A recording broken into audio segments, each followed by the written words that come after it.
Baganda bange sobola okuwuliziganya ebigambo byenjagala bagamba bikulu. Njagala nfuna omukisa obwebagamba mu nnimi zonna zitusobola okuwuliziganyamu. Ebigambo bino oba okugera ku neri bannamawulire badde ndi suppose kukolera busaabala, naye poliisi yeekise mu kkubo neetugaana okutuuka e Busaabala newankubadde waffe ne bakuba abantu ne bafuira omukka ogubalagala. Emmotoka yaffe ne bagikuba ne bagikubisa ekigala ky'emmundu ne bagyasa ne bafuiramu pepper spray oba kamulabi ne batusikayo ne batunyola emikono ne batusa mu mmotoka ne batuvuga speed ya kawereke ne batuuse Kasangati poliisi ne bakyuka bukyusi ne batuleeta paka wano. So ebigambo bye mbadde ngenda okwogera e Busaabala ngenda byogerera wano kubanga kyekimu.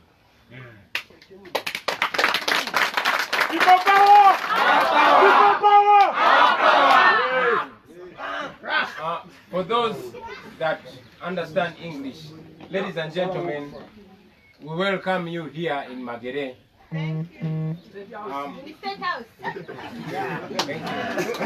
We were supposed to address this press conference from One Love Beach, Busaabala, which is indeed our place. However, we were intercepted on our way to One Love Beach, Busaabala, by the police and the military. They mounted a roadblock in the way. They arrested many of our friends. They beat up people, tear gassed people. Then they used gun butts to break into our car, which they sprayed the pepper spray in, dragged us out brutally, put us in their patrol prison car, in their cell car, and drove us to Kasangati, only to turn around and drop us here. They were claiming that they are not going to allow us to speak to Ugandans through the media while at Busaabala. So, ladies and gentlemen, what we were going to do at One Love Beach, we are going to do here and now.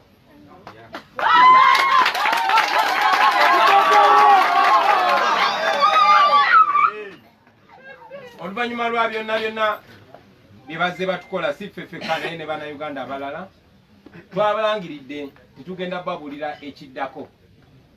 Ekiddako ekyo babadde batya okukiwulira, ensonga lwaki batulemesezza okudda e Busaabala. Naye nga bwe nze mugambagamba wonna wonna we tuli tusobola okubagambirawo, ate namwe wonna wonna muli musobola okwebereramu. I'll put that in English. You will allow me, I am going to read the statement that I wanted to give to Ugandans from One Love Beach, Busaabala, and then later I will take questions and we shall have some compliments from friends. So, fellow Ugandans, yesterday, the 21st of March, the 21st of April, Uganda police once again blocked our concert at Busaabala, which was scheduled to take place today. Their letter also indicated that all our other planned shows across the country are cancelled. For clarity, we have been planning to hold mega concerts in districts like Lira, Gulu, Chitugum, Arua, and indeed Kampala. And police has indeed been notified, as you have seen the copies. Now, this concert brings the total number of the concerts that have been cancelled to 124.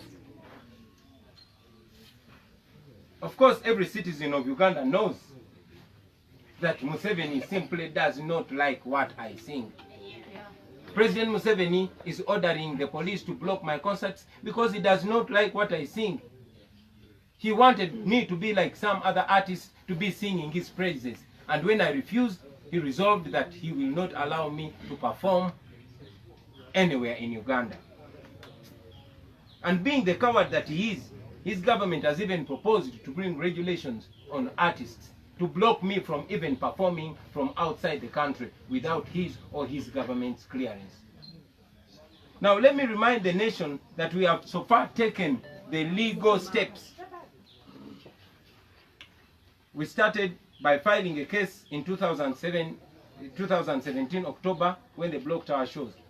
But I will inform you, ladies and gentlemen, that we have not even gotten a judgment for that for that case.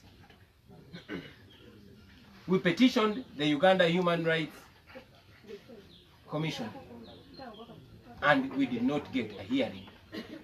Being a member of Parliament, I brought the issue on the floor of Parliament, and indeed the Parliament resolved that police should stop its unconstitutional and illegal acts of blocking my shows.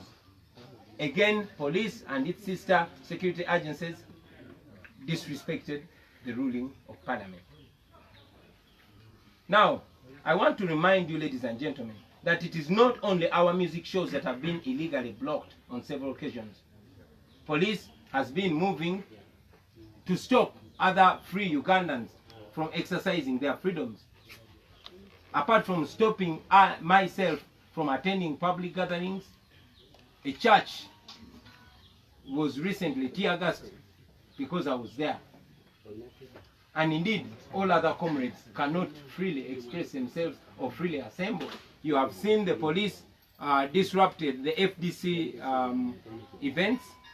They have stormed radio stations and switched them off, and even dragged Dr. Besigye off air, which is illegal. They have blocked all activities of the Democratic Party, especially those where I was expected to attend. So while all these illegalities have been meted on me alone, our other comrades in struggle have not been spared. Okay? Now, the citizens have always been watching all these injustices, and they've been asking, what next? I repeat, the citizens of Uganda have been watching these injustices and asking, what next? What next? What next?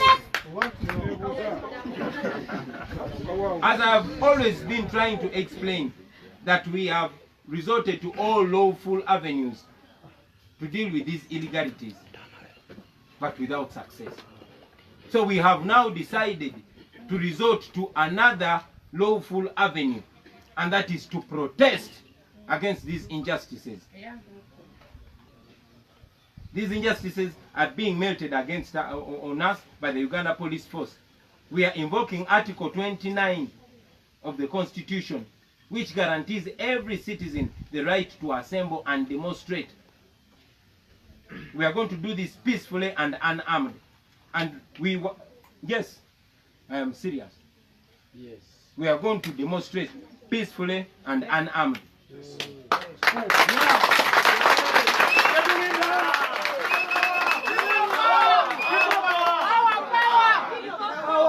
We are going to demonstrate against the police. We are going to demonstrate against the injustice, against the police misuse of authority, and indeed, we want the return of the rule of law. We want police to respect the laws of this country. We know that it's not only us.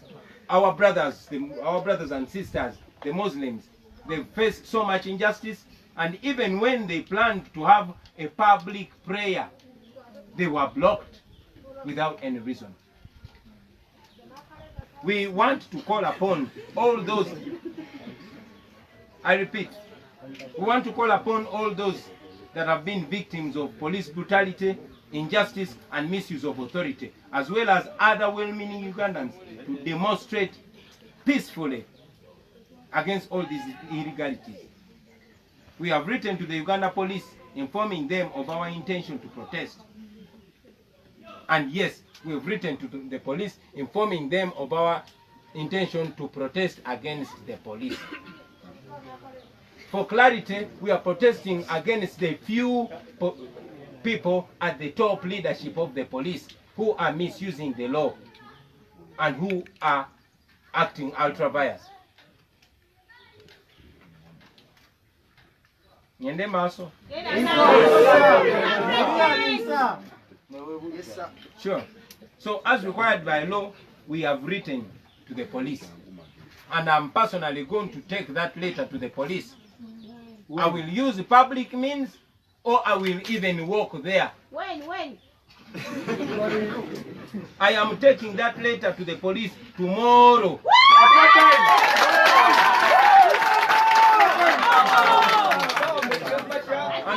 encourage other people that have been victims of this injustice, brutality, and all these evils, mainly led by the Uganda police, to write to the police and bring the letter. Be many and don't fear. Kati ngenda kiddamu mu Luganda.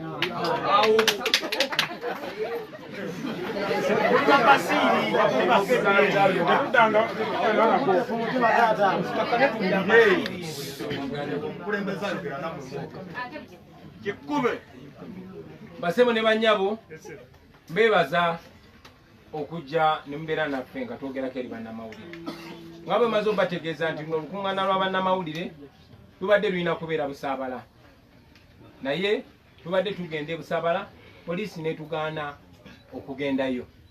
Kinajjukirwa nti e Busaabala waffe. In fact, nze kamwa koogera, nze nkulira bannannyini b'e Busaabala. Naye poliisi yawambye bbiiki yaffe netugaana nogiyingiramu. Poliisi negamba nti ebigambo byetugenda okwogera e Busaabala tebikkirizibwa kubanga bikumamu abantu omuliro. Naye era nga bwe njogere mu ntandikwa nti ebigambo ebyo mbadde ngenda okwogera e Busaabala byonna ngenda byogera wano era kati. Basebo ne bannyabo, badde njagala okubategeeza nti olunaku lwa leero poliisi ye Uganda ezzeemu nate okuyimiriza ekivulu kyaffe e Busaabala. Kino kikoleddwa oluvannyuma lw'okutuukiriza ebitwetaagisa byonna byonna. Kikoleddwa oluvannyuma lwaffe okuwandiikira poliisi omwezi gumu n'ekitundu ogwayita, naye ennaku nnya eziyise ne batuwandikira nga bategeeza nti ekivulu kyaffe okubeerawo tulina okussaawo ne basaawo olukalala lw'ebintu bye baagala. Newankubadde byonna byonna twali tubiina ebisinga ne bye baataddemu wadde byabadde byetaagisa sente nnyingi twabifunye ne tubiteekawo. Naye olunaku lwajjo poliisi yavuddeyo negamba tejja kukkiriza bivulu byaffe kugenda mu maaso. Teyina tteeka lyetulaze naye negamba bugambi nti tewali kivulu kigenda mu maaso. Kino nno kirinyisiza omuwendo gw'ebivulu byaffe bye baakayimiriza era ng'olwaleero biweze 124 okwetooloola eggwanga lyonna. Buli munnayuganda baganda bange amanyi ensonga lwaki bakola ekintu kino. President Museveni just si musanyufu na byennyimba.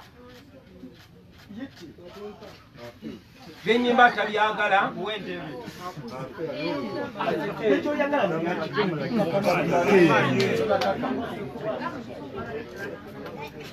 Era oluvannyuma lw'okugezaako okulaba nti nze nange ennyimba bimusuuta nga bannange abamu ekintu kye nagaana, yasalawo nemekola mulimu gwange. Yasalawo okukozesa amateeka mu bukyamu agasome ekifuulannenge anemesa okukola omulimu gwange.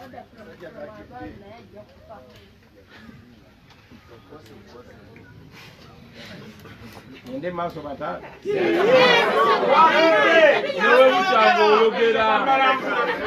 newe bukyanga oyogera kati nno basebo ne bannyabo, ekyo ng'otunuulidde ku butiitizi bw'omwami oyo ne banne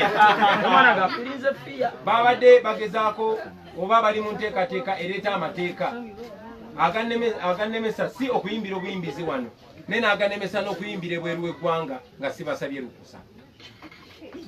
Muze mulaba ennyimba zange zonna baziwera ku rediyo ne ku TV. Tebanzikiriza kugenda mu mikwano gyange yadde mu geto gye nakulira. Era mwakiraba juzi bwe bafuira tiyagaasi nga ngenze okusaba emisa ne basabi bannange.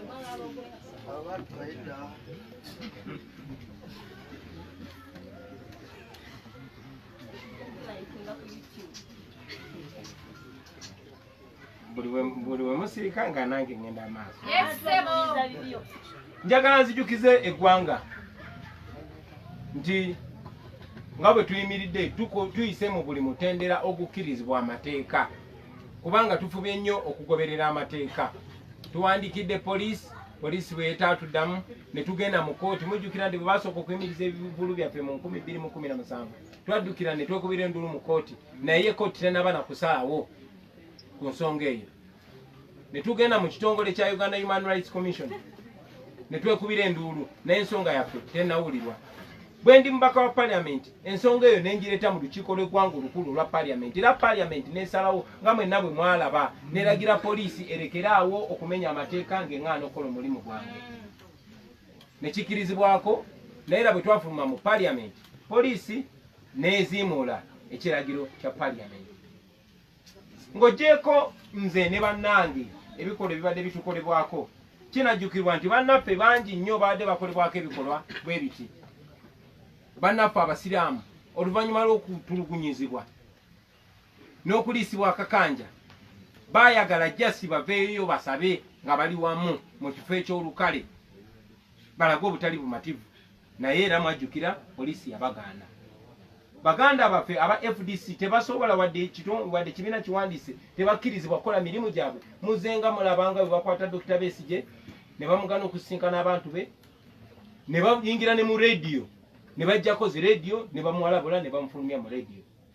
Baganda baffe aba Democratic Party tebakkirizibwa kuteekeka mikolo naddala emikolo gye babeera bampiseeko newankubadde kibiina kyabufuzi kiwandiise kirina mu mateeka.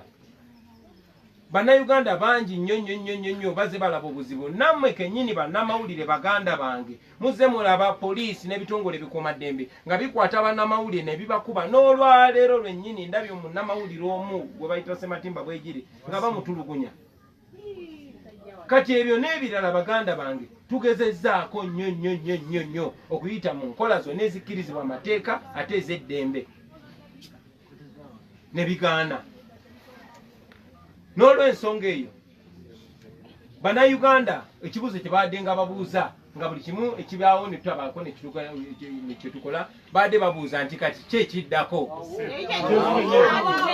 Ekibuuzo ekibaddewo kibadde nti ki ekiddako. Baganda bange oluvannyuma lw'okukozesa enkola zonna ez'amateeka nga baziremesa tusazeewo okukozesa enkola endala eya last ate nga nayo eri mu mateeka, enkola ey'okwekalakasa mu ddembe.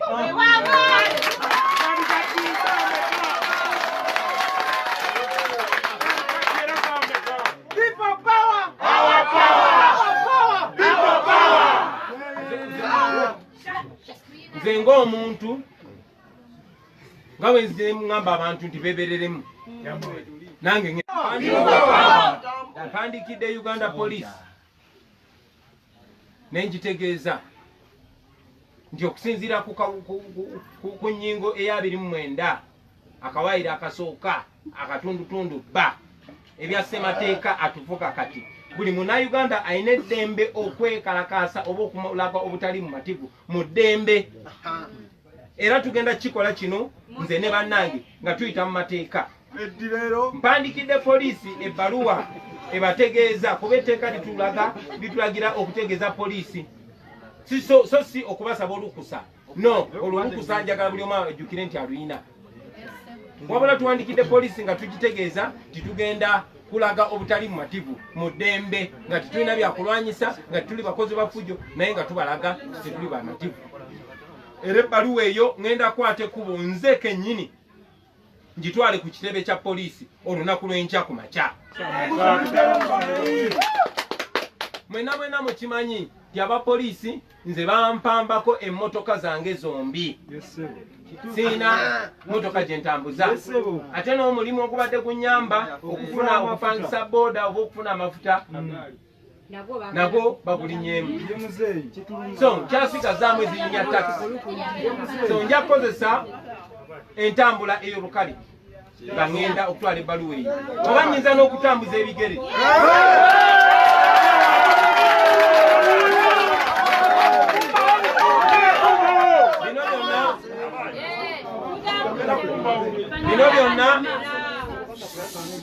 Bino byonna tugenda bikola nga tuwakanya okunyigirizibwa, nga tuwakanya obutali bwenkanya, nga tuwakanya okusoma amateeka ekifuulannenge, nga tuwakanya gavumenti okozesa obubi obuyinza nga tuwakanya abakulembeze abo mu poliisi naddala abo abaami omuli Asumani Mujenyi omuli Sabiti Muzeyi ne banno NNCC yammwe bakyali bange NNC yaffe ffenna NNC y'Abannayuganda bakadde n'okuba n'olwensonga eyo tugenda kwekalakasa mu ddembe nga tulaga obutali mativu nga tuwakanya ebintu bino wammanga nga tuwakanya okunyigirizibwa tuwakanya obutagoberera amateeka tuwakanya okukozesa amateeka ekirondo nga balondamu era njagala okunga bannange bonna abalina obutali bumativu obw'enjawulo mu abakyala ababadde battibwa eyo mu abaganda baffe n'abanyinaffe abasiraamu abadde banyigirizibwa nga babaloosa nti mmwe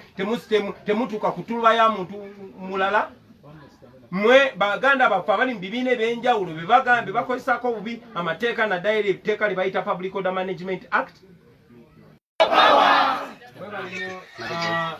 Badde mbasaba tusirikireko baganda bange tusobole okuwuliziganya ebigambo byenjagala obagamba bikulu. Njagala nfuna omukisa ogwebagamba mu nnimi zonna zetusobola okuwuliziganyamu. Ebigambo bino oba okugera ku neri bannamawulire badde ndisapozi kukolera busaabala naye poliisi yeekise mu kkubo naye tugaana okutuuka ebusaabala newankubadde waffe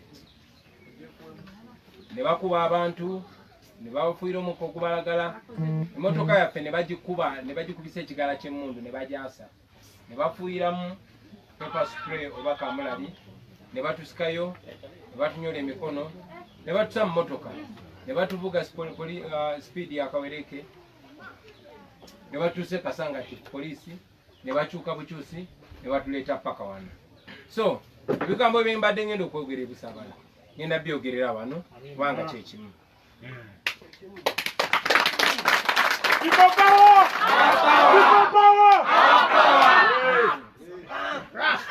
For those that understand English, ladies and gentlemen, we welcome you here in Magere.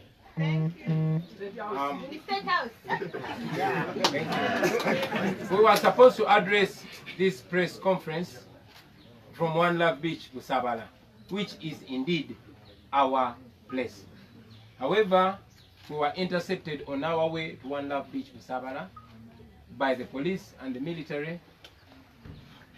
They mounted a roadblock in the way. They arrested many of our friends. They beat up people, tear gassed people. Then they used gun butts to break into our car, which they sprayed the pepper spray in, dragged us out brutally, put us in their patrol prison car, in their cell car, and drove us to Kasangati, only to turn around and drop us here. They were claiming that they are not going to allow us to speak to Ugandans through the media while at Busabala. So, ladies and gentlemen, what we were going to do at One Love Beach, we are going to do here and now.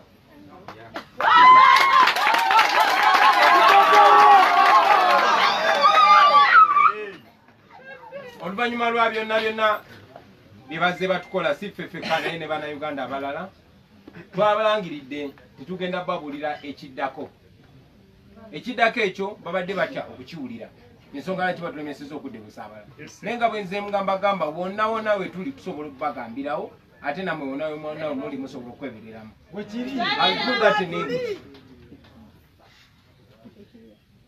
You will allow me, I am going to read the statement that I wanted to give to Ugandans from One Love Beach, Busabala, and then later I will take questions and we shall have some compliments from friends. So, fellow Ugandans, yesterday, the 21st of April, Uganda police once again blocked our concert at Busabala, which was scheduled to take place today. Their letter also indicated that all our other planned shows across the country are cancelled. For clarity, we have been planning to hold mega concerts in districts like Lira, Gulu, Chitugum, Arua, and indeed Kampala. And police has indeed been notified, as you have seen the copies. Now, this concert brings the total number of the concerts that have been cancelled to 124. Of course, every citizen of Uganda knows that Museveni simply does not like what I sing. President Museveni is ordering the police to block my concerts because he does not like what I sing.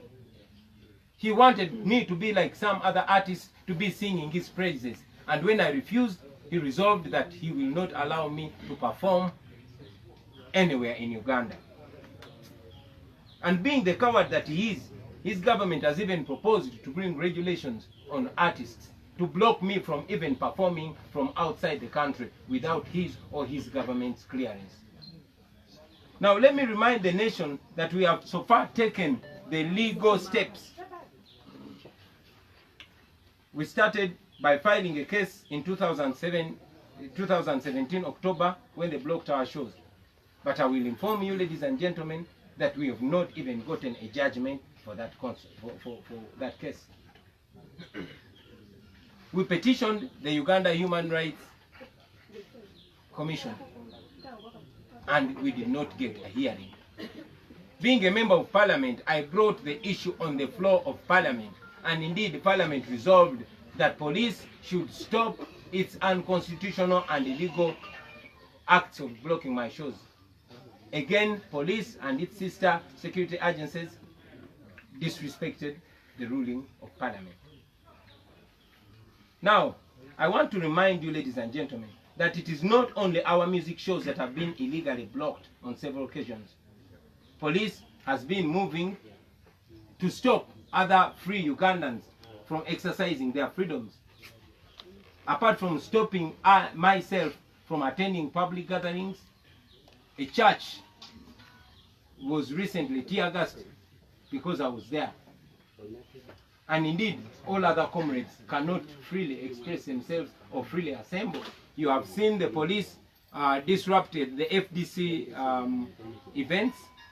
They have stormed radio stations and switched them off, and even dragged Dr. Besigye off air, which is illegal. They have blocked all activities of the Democratic Party, especially those where I was expected to attend. So while all these illegalities have been meted on me alone, our other comrades in struggle have not been spared. Okay? Now, the citizens have always been watching all these injustices, and they've been asking, what next? I repeat, the citizens of Uganda have been watching these injustices and asking, what next? What next? What next? As I have always been trying to explain, that we have resorted to all lawful avenues to deal with these illegalities, but without success. So we have now decided to resort to another lawful avenue, and that is to protest against these injustices. These injustices are being melted against on us by the Uganda Police Force. We are invoking Article 29 of the Constitution, which guarantees every citizen the right to assemble and demonstrate. We are going to do this peacefully and unarmed. And yes, I am serious. Yes.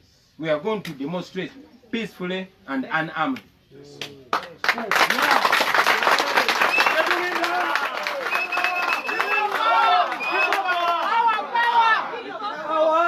are going to demonstrate against the police.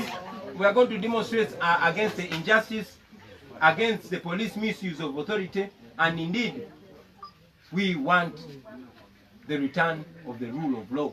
We want police to respect the laws of this country. We know that it's not only us.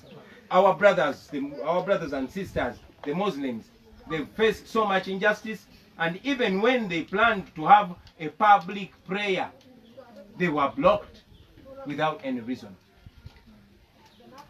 We want to call upon all those, I repeat, we want to call upon all those that have been victims of police brutality, injustice, and misuse of authority, as well as other well-meaning Ugandans, to demonstrate peacefully against all these illegalities. We have written to the Uganda police informing them of our intention to protest. And yes, we've written to the police informing them of our intention to protest against the police. For clarity, we are protesting against the few people at the top leadership of the police who are misusing the law and who are acting ultra-bias. Nyende maso? Sure. So as required by law, we have written to the police. And I'm personally going to take that letter to the police. I will use public means, or I will even walk there. When? I am taking that letter to the police tomorrow.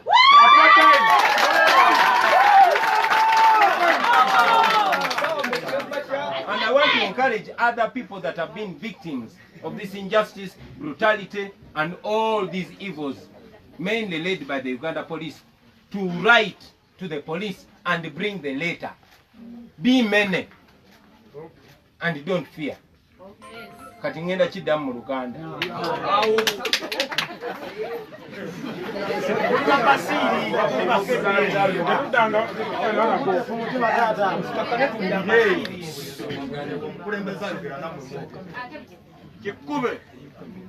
Basebo ne banyabo.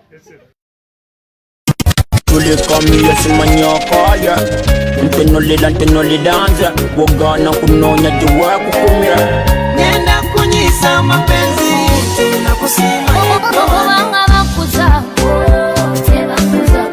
baby unondekera ya kubana loso sibyogenze mazima nesigala wonga nkaba ngobi mazonde sochai Chosama chenareta Chosama cheneta Obakaso poko wuta Chosama cheneteta Give me your number to kwatagane Give me your number with the kolagane Give me your number to kwatagane Give me your number girl I have a Amaina no the wine no no no Puro for mine no chung ene What I get mine no tuk malone no no no Gen jobo jobo nine Amaina no the wine no no Puro for mine no chung ene What I get mine no tuk malone tulikamia simanyakaya ntenoli danza wogana kunonya jiwa kukumira nenda kunyisa mapenzi na kusima Obanga bakuza